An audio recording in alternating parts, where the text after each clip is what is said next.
আসসালামু আলাইকুম viewers, welcome back to my channel Shaira's kitchen and blog. আজকে আমি আপনাদেরকে একটি স্পেশাল মশলা তৈরি করে দেখাবো। এই মশলা দিয়ে আপনারা যে কোনো ধরনের কাবাব এবং বিরিয়ানি তৈরি করতে পারেন। চলুন তাহলে মশলাটি তৈরি করে ফেলি। মশলাটি তৈরির জন্য প্রথমে নিয়ে নিব মৌরি 1 টেবিল চামচ। চুলাটা কিন্তু এখন বন্ধ আছে। চিকন জিরা নিয়ে নিব 1 টেবিল চামচ।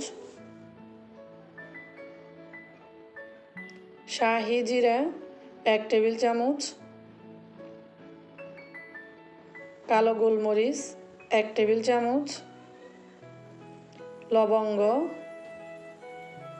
1.5 চা চামচ, স্টার এনিস 5টি, জয়ত্রী 8 পিস, বড় এলাচ 3টি বা কালো এলাচ, জয়ফল 1টি, সাদা গোলমরিচ 1 টেবিল চামচ, কাবাব চিনি দিয়ে দিব 1 টেবিল চামচ,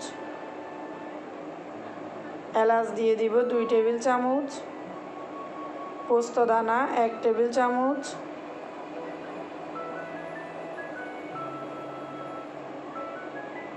এখানে আমি কোনো দারচিনি এবং তেজপাতা ব্যবহার করিনি, কারণ এগুলো আমি আস্ত ব্যবহার করব।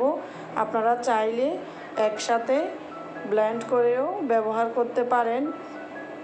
মশলাগুলোকে হালকা ভেজে নিব, বেশি ভাজা যাবে না। বেশি ভাজলে মশলার যে নিজস্ব ফ্লেভার সেটা নষ্ট হয়ে যায়। সামান্য মুচমুচে হয়ে আসলে মশলাগুলোকে ব্লেন্ড করে নিব। মশলাগুলো ব্লেন্ড করার জন্য একটা ব্লেন্ডারের জারে নিয়ে নিব,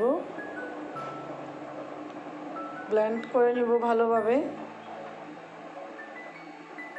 ব্যাস রেডি হয়ে গেল বিরিয়ানি বা কাবাব মশলা। এই মশলা দিয়ে আপনারা বিরিয়ানি, কাবাব সব কিছুই তৈরি করতে পারবেন। একটা প্লেটে ছড়িয়ে ঠান্ডা করে একটা কাচের বয়মে রেখে দিব।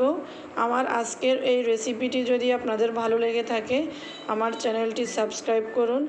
আর যারা অলরেডি সাবস্ক্রাইব করেছেন তাদের সবাইকে অসংখ্য ধন্যবাদ। সবাই অনেক বেশি ভালো থাকবেন। আল্লাহ হাফেজ।